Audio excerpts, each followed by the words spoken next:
Welcome to Let's Talk Learning Disabilities with Laurie Peterson. Laurie spends her days talking about dyslexia, dysgraphia, dyscalculia, and ADHD. She talks to students and adults who have had a lifetime of academic challenges.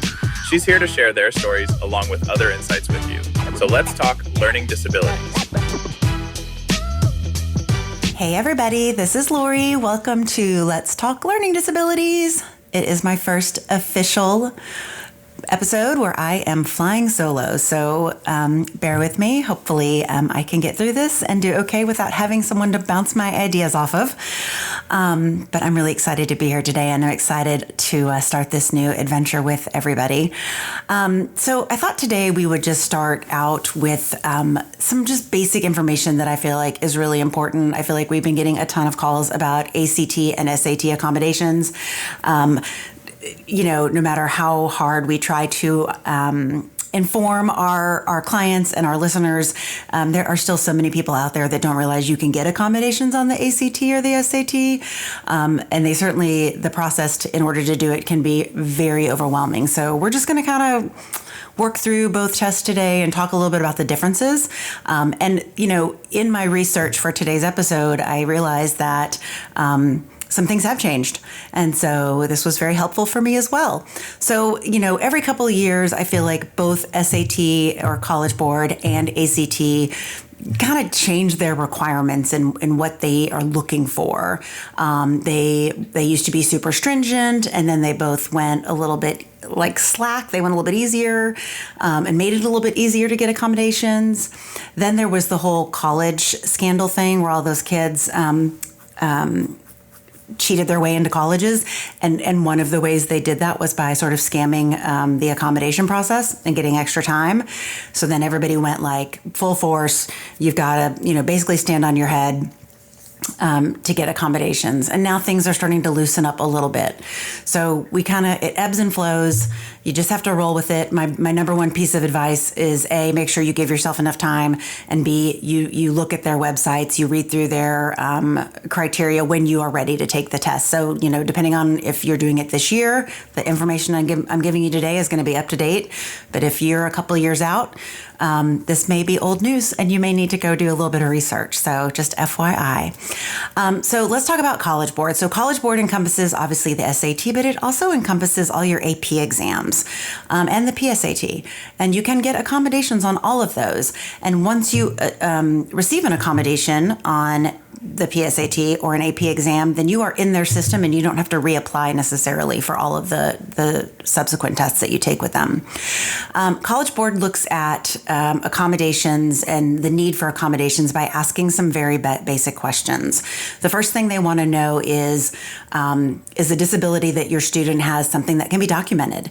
So they have to have a documentation of that disability, whether that be through a psychoeducational evaluation, a report from a doctor, something that documents that there is actually a disability, and the type of documentation will depend on the type of disability. Okay, the next question that College Board wants to know or will ask you as you kind of go through their process is the student already receiving these accommodations through an IEP, which is under special education, or a 504 plan? And if they are, do they still need to submit a request for accommodations and additional documentation? And the answer is yes. So if your student has an IEP through special education or individualized accommodation plan under 504, they still have to request accommodations on the ACT or SAT. They won't be automatic. And you're still going to need some supporting documentation for College Board.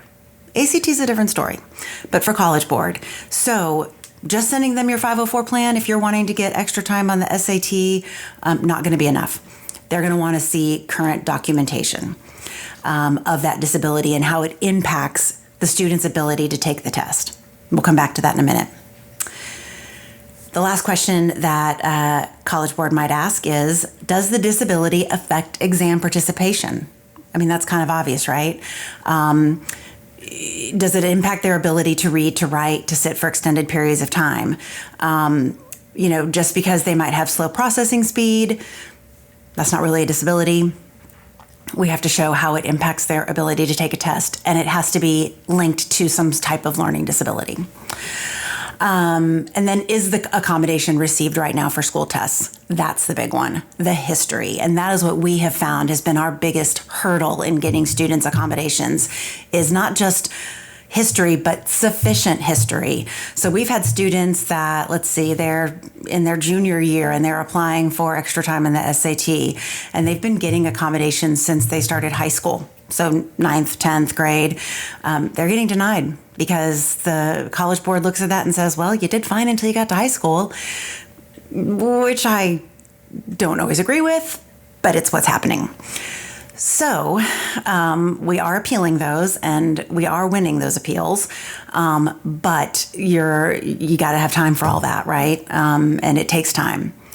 So is your student currently receiving those accommodations? That to me is the most important one. If you have a student in middle school right now and you're kind of planning for the SAT or planning for these standardized tests, and they have a 504, and as you transition to high school, they're talking about maybe removing some of these accommodations, don't do it. Keep them in place. You never know when you're going to need them. You never know what class is going to come up that's going to require you to need, or your student to need extra time. And if you get rid of it, then you're not going to be able to get it for SAT. So, or ACT for that matter. So the history is incredibly important. Now, like I've been saying, the most commonly requested accommodation is extended time. So students should request extended time only if their disability causes them to work more slowly than other students. If a student is usually able to complete a classroom test in the allotted time, or if the student's inability to complete test is not related to a disability, they're not going to be granted that on the SAT. So, for example, a student with ADHD may find the accommodation of small group setting will help reduce distractions, but they may not necessarily need extra time. So there might be something else out there that will help.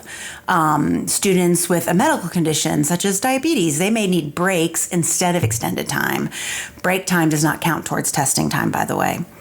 And then on selected AP tests, students with fine motor impairments may need a large print answer sheet rather than extended time. So you want to pick the accommodation that is most appropriate to the learning disability that your student has. Students can request extended time accommodations in one or more of the sections. So you can say, I just want extended time on the math because my disability is in math, or because my disability is in reading, I feel like I need it for everything. Or because my ADHD affects my processing speed, which affects everything, then I want it for the whole test. But you may not need it for every test. Students approved for extended time in reading will be provided extended time for all test sections. So just know that. You'll automatically get them.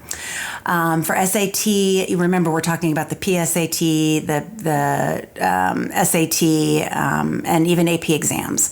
And extended time is going to really extend the amount of time your student has to be sitting there taking that test. So that's something to think about too, because 50% extended time on the SAT, a regular SAT is usually about 3 hours and 21 minutes. So if you get 50% extra time, you're looking at 96 minutes for the reading and writing, 105 minutes for the math test. So you're extending the time your child's going to have to sit there in that room and take that test by a lot.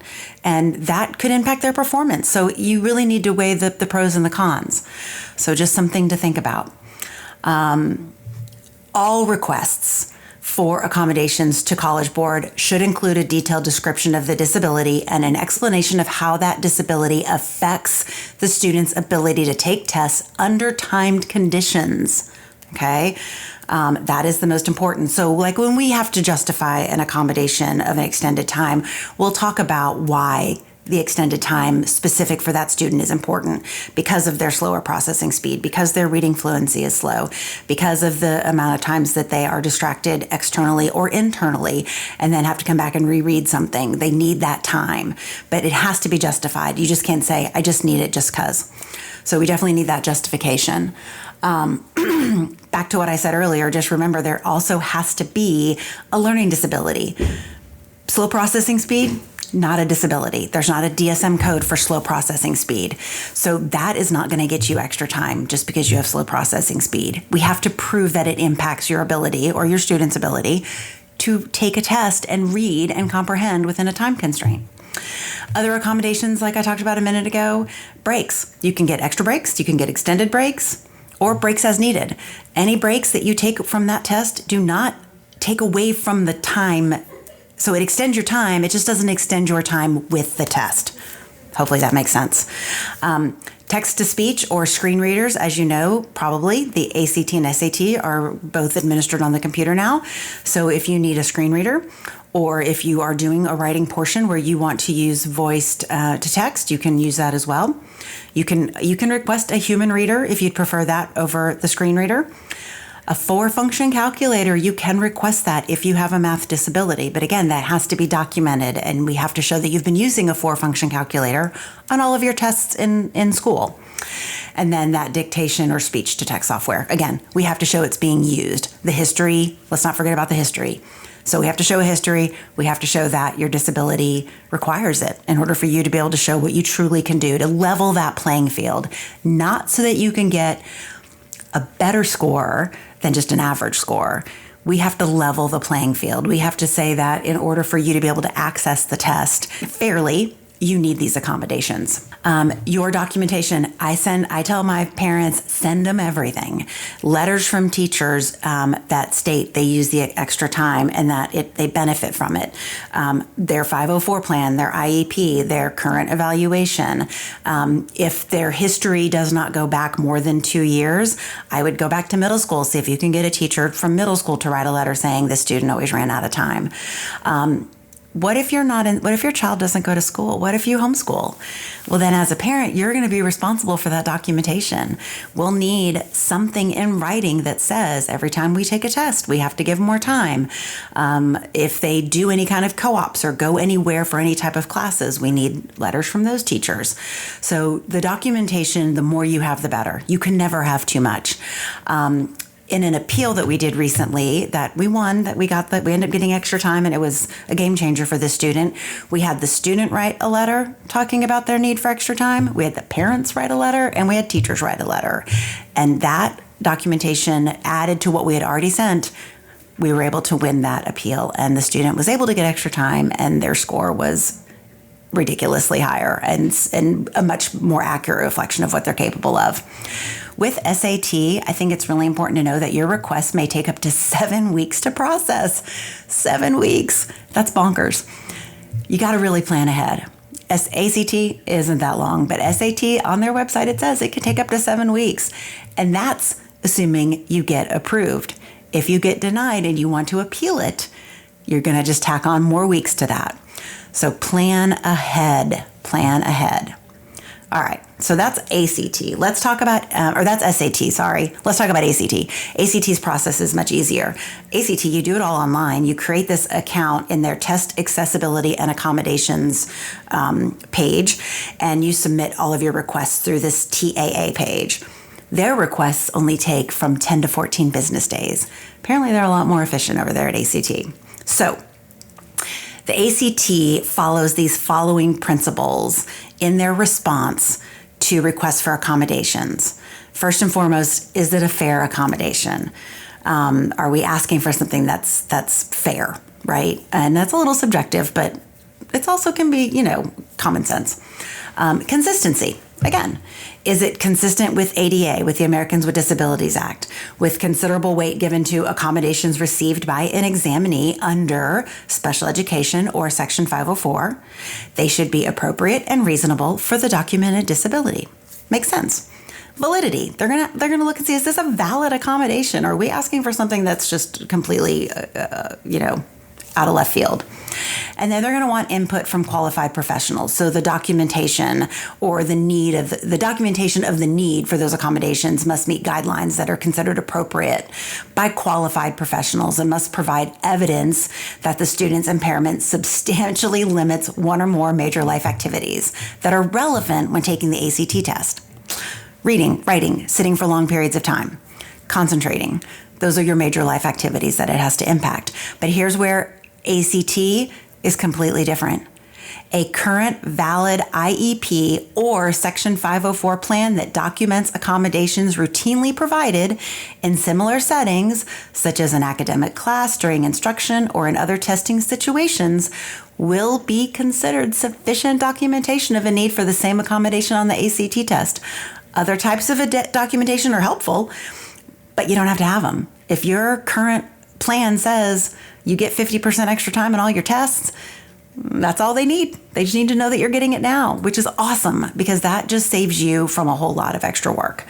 So if you have those plans, obviously I would send all of the ones that you have over the past several years. I wouldn't just send the most current, but they're saying that a 504 or an IEP is sufficient.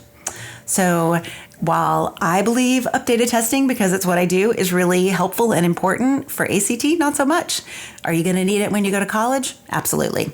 But if you can put off getting it done then for another year, awesome. That just saves you a little bit of money and it helps you make that evaluation last a little bit longer. So if you can wait till that summer before you go to college to get your testing updated for your college disability program, then that's going to carry you through the 4 years, maybe longer, depending on what you decide to do with it. Whereas if you have to get it for SAT before 11th grade, your college may require you to update it while you're there, or anything you do post-grad,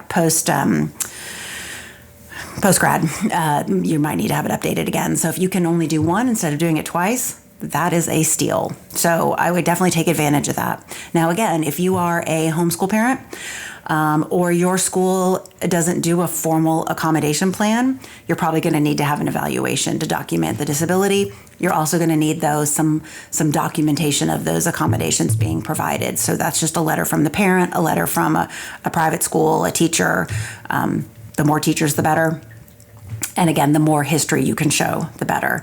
So I feel like a broken record, but basically the most important thing is history of receiving that accommodation, consistency of receiving that accommodation, and then for SAT, proof of the disability and how it impacts your ability to take a test. For ACT, documentation of all those years you've been receiving that accommodation. So yeah, it's a little repetitive, but that has stayed pretty consistent, the history piece. I will say there was a time when I could get someone accommodations and they've only been getting, only had a 504 for 6 months. I think at one point ACT even said it only had to be like 4 months. That's not the case anymore. You need to show a history more than just a year of receiving those accommodations. But again, depending on when you're listening to this and depending on when your student is taking it, please, please, please check their website. Go in for ACT under the accessibility and accommodations page. SAT's College Board's information is very easy to find. It's a lot of information. If you have questions, if it doesn't make sense and you're in a public school, you should have an SSD coordinator, which is your SAT, ACT person. They're a great resource. Google search. Obviously, we're here. letstalklearningdisabilities@gmail.com. Email me if you have questions. I'm happy to answer them because this is what we do, and I know it is overwhelming and very confusing. Okay, so once you get through the SAT and ACT, you get your accommodations, you do amazing on the test. Now you're ready to start looking for colleges. If you are a parent of a student or you are a student that really relies on those accommodations, as you start looking at schools, I highly recommend that you check out their disability services page. Every school calls it something different. I know we've talked about this before, but when I need to look up a school's disability services, I literally Google University of Texas Disability Services, and it will tell me the name of the office, Student Support Services, Student Accessibility Services, and then I can go in and look and see what they offer. There are schools out there that offer a very robust accommodation support program. Texas Tech, amazing. University of Arizona, amazing. University of Alabama, sufficient. So do your research because you may want to pick schools to apply to that offer more support. And I think that's really important to think about. But if all you really need is just some extra time and maybe copies of notes, you're going to get that anywhere. And remember, you're going to want to meet with them. We've gone over this before, but this is a great time to remind you. You're going to want to meet with that office after you get accepted into college. The best time to do it is that orientation that you go to over the summer. Schedule an appointment with the Disability Services office, take your evaluation, your 504 plan, your IEP, whatever you have, take that all with you, meet with them to put your plan together. Also really important to know that parents, you're not invited to that meeting. Now, the student can sign off and say, yes, I'd like my parent to be there, but the student's an adult, they're dealing with the student. So you, as a parent, you're kind of second fiddle. But you can encourage your student to make these appointments and make sure that they get this taken care of. You don't want to wait until school starts in August to make that appointment, because guess what? That's when everyone else is waiting, and you may not have that accommodation in place in time for your first exam. So just do it over the summer, get it over with. You get there day one, everything's in place. All right. And this is coming from like the queen of procrastination. So there are just some things you just can't procrastinate on, and this would be one of them. Oh, that was a lot of information, and as you guys are used to, I talk really fast. So if you have questions, if there's something that doesn't make sense, or if you have a specific instance of something that's going on with your particular student and you're working through an appeal and you need some advice, email me. I'm happy to help. letstalklearningdisabilities@gmail.com. If you find our podcast helpful, informative, tell a friend, subscribe. Hit the like button. We want you guys to share this information. Remember, it's not we anymore, it's me. I'm here to help. I'm here to get the news out, to let people know that we're here. There are resources available. Hopefully we can break this down in a common sense sort of way. And again, we're always here if you have questions. So please feel free to reach out. Thank you guys for being with me today. Hopefully this is made this all super clear, SAT, ACT accommodations. But again, if not, you know how to find me. Hope you guys have a great day, and can't wait to be back next time for our next episode. Bye, everybody.